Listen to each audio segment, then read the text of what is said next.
All right, shalom, shalom. First and foremost, I want to give all the praise, honor, and glory unto Yahawah, Bahasham, YAHAWAHSWord, Bahasham, Rahakwadash. I want to send double honor to my elders and apostles at Great Millstone, who rule well, peace, love, and safety is to the hopeful elect document out there, presenting your bodies as living sacrifice and doing this work in sincerity and in truth throughout the four corners.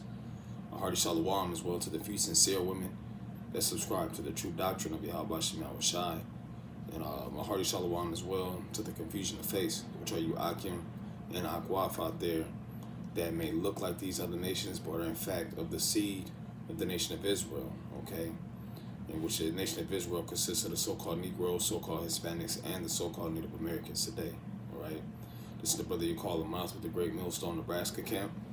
Coming back with another lesson, Lord willing, to feed and to edify the lost sheep of the nation of Israel through the Holy Spirit, Rahakwadash. And something I wanted to get into, I was going through the book of Proverbs and I came across this precept that sparked this lesson. So call all y'all YAHAWAHSWord for that, and Lord willing, this is an edifying lesson. So, going into Proverbs 10 and verse 11, it says this: the mouth of a righteous man is a well of life, but violence covereth the mouth of the wicked. Right? So, first and foremost, the title of this lesson may be somewhere along the lines of a well of life and a consuming fire, concerning the word of YAHAWAHSWord. Now, let's read this again and take our time with it. It says, the mouth of a righteous man is a well of life. Now, stop there. It says the mouth of a righteous man is a well of life, okay? Now, first and foremost, how is the righteous man's mouth a well of life? About the things that he speaks.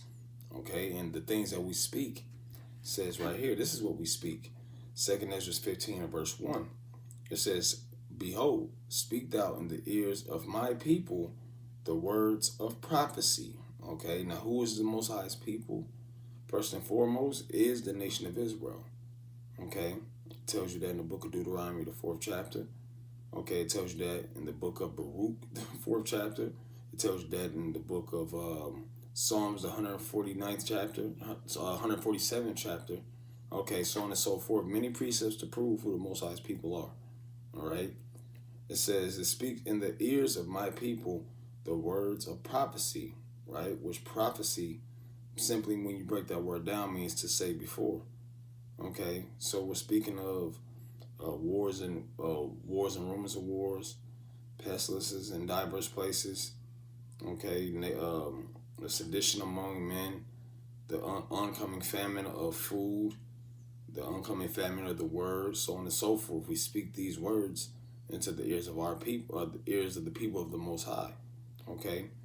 Which I will put in thy mouth, saith the Lord Yahawah, and cause them to be written in paper, for they are faithful and true, okay? Let me get another precept in the gospel. Right. So you get in St. John chapter 4 and verse 13, and this is when YAHAWAHSWord was talking to the Samaritan woman at the well. Okay, so this is St. John 14. That's like 4 and verse 13. It says, YAHAWAHSWord answered and said unto her, whosoever drinketh of this water shall never thirst again. Well, so and he was talking about Salakia. Let's read this again. It's St. John 4 and 13 says, YAHAWAHSWord answered and said unto her, whosoever drinketh of this water shall thirst again, speaking of actual water. Okay, there's nothing wrong with correlating that with today's drinking water. Yeah, it's profitable to drink water, not eat water like that clown came out and said. I forget the nigga's name, man. The cat that was talking about don't drink water. Water's not meant to be drunk. It's meant to be eaten. That bug out, right? It's nothing wrong with actually drinking water. But it says this, but whosoever drinketh of the water that I shall give him shall never thirst, right? Which he was referencing the word, all right? The wisdom, knowledge, and understanding of this word, right? But the water that I shall give him shall be in him a well of water springing up into everlasting life. So this is that well of life that is speaking of, that the righteous man. Let's go back to that Proverbs chapter 10 and verse 11. Proverbs 10 verse 11, reading again, says, "The mouth of the righteous man is a well of life." So the mouth of a righteous man is going to speak things that are upright. He's gonna go out on the highways and hedges and teach the truth and sincerity. He's gonna tell the people of YAHAWAHSWord to repent, to change your ways, to seek YAHAWAHSWord. You're gonna speak things right. But then it says what? But violence covereth the mouth of the wicked. Which, let's read that in NLT, says, "The words of the godly are a life-giving fountain, but the words of the wicked conceal violent intentions." Okay, and ultimately the wicked that have violent intentions is Esau, Edom. Okay, he's a clever devil who will speak lies. Okay, and to have you believe it. Really, the words of Esau's mouth lead you unto evil, lead you unto darkness, lead you unto to death, essentially. Okay, lead you unto sin. Okay, he tells you can do whatever the hell you want to do. Yeah, that's off. Okay, because the Lord said you can't do whatever you want to do. The Lord, that's why we have the scriptures as a guideline to keep us on a straight and arrow, a straight and path. What Esau, Edom's word, and what he believes to be his truth, you can do whatever the hell you want to do. This is why you got so much confusion going on in the world, man. Right? So it says that the words of a wise man is a well of life, and let's go back a little bit, because the words that we speak are not our own. All right, we didn't wake up one day and say, I got this magnificent revelation. I'm gonna just go out there and just teach people what I know. You know what I'm saying? Not having read the scriptures, not relying on the spirit of YAHAWAHSWord, I'm gonna just go out there. No. We had to have the spirit of YAHAWAHSWord on us in order to teach this word. Okay? I'm in Jeremiah 4, supposed to be in Jeremiah 1. And it says, Jeremiah 1 and verse 9, it says, "Then the Lord Yahweh put forth his hand and touched my mouth, and the Lord Yahweh said unto me, Behold, I have put my words in thy mouth." So we're speaking YAHAWAHSWord's words, not our own words. Okay? You got our people, they get upset. "Oh, you guys are interpreting the Bible how you want to. Oh, why would my God do that? Oh, you guys are the scriptures contradicting themselves." And that's the only individuals who think like that are the ones whom YAHAWAHSWord have not enlightened. Okay, you will think that way. These ain't our words, man. As the old saying goes, don't shoot the messenger. We're just the messengers of YAHAWAHSWord. All right. So I pulled that precept. Now I have one more, concerning the well of life, which there's many scriptures. It says that in fact, let's get this.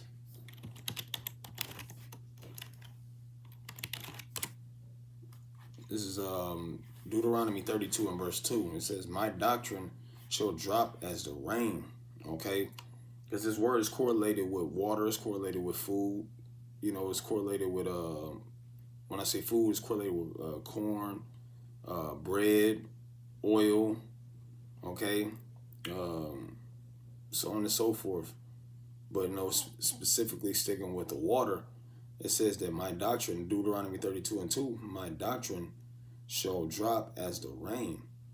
My speech shall distill as the dew, and as the small rain upon the tender herb, and as the showers upon the grass." So this word is a well of life, and it's raining throughout. Really, it's raining throughout the earth.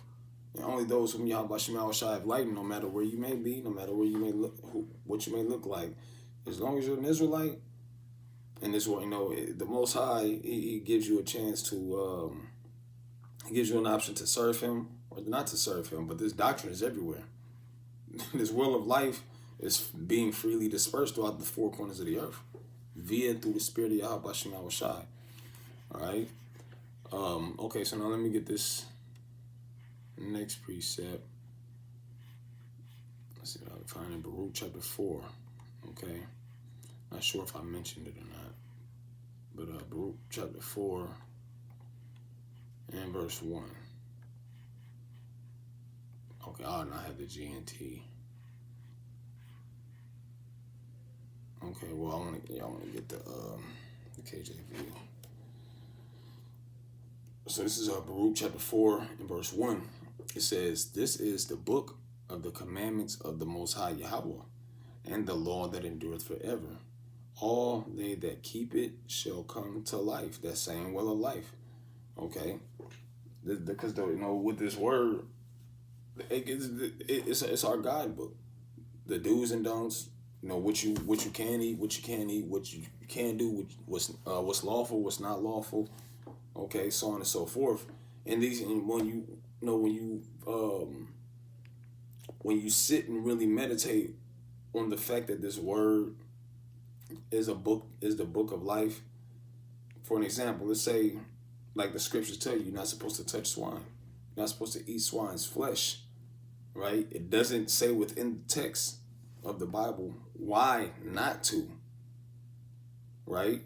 But the Most High has given us the unction to know all things. So when you search up the pig, okay, you can't poison him. Why? Because he's meant to be the vacuum of the earth. He has all types of pesticides and diseases and all type of nasty shit all up in him. Because the Most High engineered him, the pig, to clean the earth up and to be the vacuum. Okay, find out different diseases that are being passed from the pig onto humans. Okay, which is simply avoidable by just listening to what the scriptures say. Because you got people that they get high blood pressure. Okay, you even had people that I've known people that died from eating swine, having worms and shit in their body. Okay, from consuming too much. But worms is in a lot of stuff, a lot of different meats. But especially with that pork, they even had the videos where you pour the coke on a goddamn pork chop. You got all type of maggots and nasty shit coming out of it. So that's why the Lord said, don't eat that shit. That shit'll kill you, man. Okay? Not too much of anything can kill you, but listen, the Most High gave us lamb. He gave us, he gave us beef, which, what else? He gave us chicken. He gave us certain types of fish that we can eat. Okay? And these things are lawful to eat, but the things that you eat that are not lawful, which is not food, a beautiful point that the Yodam Not Zakba made, because I used to reference it as unclean food. But no, really it's just unclean, because food is meant to be consumed. If it's unclean, it's not food. So it's not meant to be consumed, right? So let's get back to this precept, but this is why we have the law, statutes, and commandments to keep our ass in order and to keep us alive, man. Okay, in the spirit and power of Yahweh Shema Shai. It says, "All they that keep it shall come to life, but such as leave it shall die." Now that's plain and simple. When you're doing things that don't please Yahweh Shema Shai, yeah, you're gonna be sinning, you're gonna be committing adultery, you're gonna be living life like it's golden, and life in Babylon the Great is not golden. Right? Life in Babylon the Great is not prosperous. This generation, where the rulers that be, okay, being the Edomites, so-called white men, the number one enemies of Yahweh Shema Shai, life is going to be short as hell if you follow his way. That's why it says in the book of Isaiah, the 30th chapter, it says, roughly paraphrasing, those that despise this word, and trust in perversions and stay thereon, it should be a breach ready to fall, swelling out in the high wall, which breaketh coming suddenly and at an instant. So when you stop relying on Yahweh Shema Shai as your covering, and you start going with Esau, Edom, or the heathens' way of living, essentially is gonna get you killed, man. Listen, just to put it in short, it's gonna get you killed, right? This is why we are to constantly push this word, man, because our people are sick in the mind. Esau is demented individual who doesn't give a damn if you live or die. He don't give a fuck if he live or die. All he wants to do is live in pleasures while he's on this earth, and really try to take over the fucking world, man. Right? Which the world don't belong to you, Esau, Edom. But matter of fact, let's get this. Getting back into the topic itself. Salakia, 2 Thessalonians chapter 2, and boom, boom, boom, boom. In verse 8, okay, it says, and then shall that wicked be revealed, whom the Lord shall consume with the spirit of his mouth. And when you know the spirit of his mouth is what? Ultimately the prophets, right? The true men of the Lord, because you got a lot of individuals out here that call themselves prophets. We'll say the true men of the Lord that's pushing forth the end of this kingdom, that's pushing forth the beginning of a righteous kingdom, which is YAHAWAHSWord's kingdom, saying that the heathen nations, starting with Esau, Edom, are gonna be in servitude to the Negroes, Latinos, and Native Americans in the kingdom of heaven. Okay, that type of talk pisses Esau off. It pisses 2/3 off now. 2/3 they get mad and fight tooth and nail to pretty much to combat for Esau, Edom, saying that he can make it type deal, man. And they get all butthurt. Oh, that's not the true word of the Most High. That word is rewritten by man. Woo, woo. That's because you're consumed, and really what it is, you are consumed by the word of YAHAWAHSWord, but you're hurt, and you don't, under Most High, have not opened up your eyes to what's really true. These Edomites do not deserve to rule forever, bro. The Most High gave them a period of time, which that period of time is coming to an end. All right, going to 2nd Ezra, it said, what was that, the 7th chapter, where it speaks about Jacob is the beginning of the new world, and Esau is the end of the world. Okay, Esau is the end of the world, and Jacob is the beginning of it that followeth, to be more specific. Okay, look at what they're doing to the earth. You think they deserve to rule forever? Right? When the scriptures tell us that the throne shall be established by righteousness, okay? The throne that should be established by righteousness is the throne of YAHAWAHSWord, okay? And was that Wisdom of Solomon, the 1st chapter and the 15th verse? Is was it first 1 and 15, or is it 1 and 5, where it says that righteousness is immortal? 1 and 15, right? Righteousness is immortal.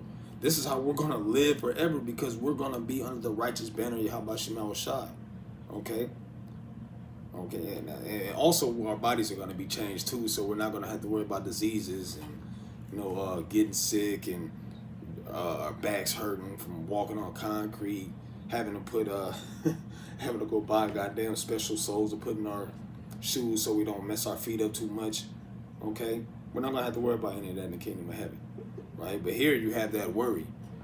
You have that worry of death. You have that worry of, am I going to get sick? Can I afford to pay my bills? Okay, you can't get sick because you have to go fucking work in order to pay your bills. You're not going to have those type of worries. You know, we spoke on it briefly on the highways yesterday. You know, and brother made a good point. It's like, we ain't going to have to worry about shit, man. We ain't going to have to worry about nothing. But serving YAHAWAHSWord. Right? Because we're going to continue to serve YAHAWAHSWord. And we're going to be beating these goddamn heathens over their head with a rod of iron, man. Rightfully so. Let's finish this precept. 2 Thessalonians 2 and 8. It says, and then shall that wicked be revealed, whom the Lord shall consume with the spirit of his mouth. So when we speak in these words, this is why you see Esau, Edom scrambling to get his agenda rolling. Okay? Right now, what is this? The year 2024? The hopeful year of Jacob's trouble? What is Esau, Edom doing right now? What did they do at the top of the year? Okay, with Elon Musk.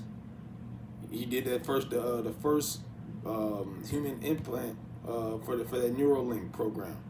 Okay, where he actually inserted that chip into someone's brain, and they were becoming functional, or they became functional, or I believe they were able to move a cursor just with their thoughts, a mouse cursor with their thoughts, or something to that effect. Okay, because what they want to push. Okay, this thing is groundbreaking, right? It is going to save lives. It's going to help a lot of people. You know, and they're pushing it on all aspects. But this is just showing you the times that we're in, that Esau Edom is pushing his agenda so hard because he knows that he have but a short time. So when we come out and say the things that we say, that your kingdom is going to fall and the Most High is going to destroy you, yeah, you're going to get mad. Yeah, you're going to push forward, you know, try to push forward your agenda. It shall destroy with the brightness of his coming.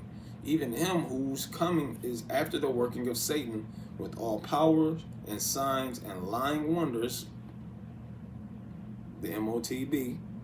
The MOTB itself is an actual thing with the RFID microchip is what I meant. Okay, because the MOTB is the RFID microchip. All right, and this is what Esau Edom is using. They used it sometime last year as well. When you had a guy that was above 40 years old, some of that nature. He was decently up in age, and he had no mobility. Right, he had no limb mobility, and as far as his legs. But then they put this, I believe it was a chip, or they plugged him onto a machine, and he was able to walk again. Okay, showing you that, and that's what. Also going into the book of Revelation, where it says he had power to do miracles in the sight of the beast, roughly paraphrasing. Okay, so this is the same thing right here that Edom is that is talking about, with all power and signs and lying wonders. Okay, the blue beam experiment. Okay, which, you know, having pretty much a fucking high-tech hologram, making you believe somebody's there that's not. You know, you got motherfuckers marrying holograms. You know, brother sent a video through the chat. What was that, like sometime mid last week? You know, where this bitch that she just fucking married a hologram. Okay, but because you're able to do these type of things in Esau Edom's kingdom, you're able to live vicariously, so to speak, in this kingdom and do what the fuck you want to do, even if it makes no sense at all. Even if it's not logical, it's not conducive to life. You're able to do it because Esau Edom says so. But hey, no, that's pretty much it. Let me get this last precept. Jeremiah chapter 5. Jeremiah chapter 5. And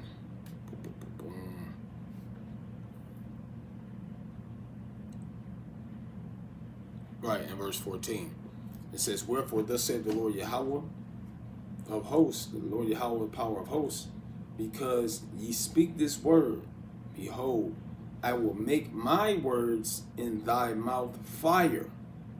Right?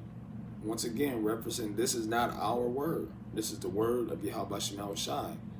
And this people would, and it shall devour them. Why? Because people are living in wickedness, man. You're living freely, all right? Because Esau Edom say, "Do as thou wilt." So you just disregard YAHAWAHSWord altogether. And it's been like this from generation to generation. You always had an unrighteous generation of Israelites that were following after the heathenistic customs. Okay? Trusting in idols, trusting in other ways. As I mentioned, referenced the book of Isaiah, the 30th chapter, you know, taking a different covering. It's always been like that, man. Okay? And guess what happened to these people? From generation to generation, they were always judged. They were always judged, man.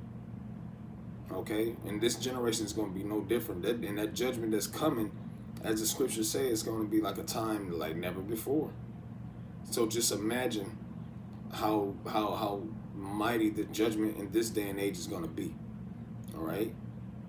So we don't, hey, man, no, those of you that are sincere, that are out there, that are seeking to please YAHAWAHSWord in truth and in sincerity, being genuine, okay?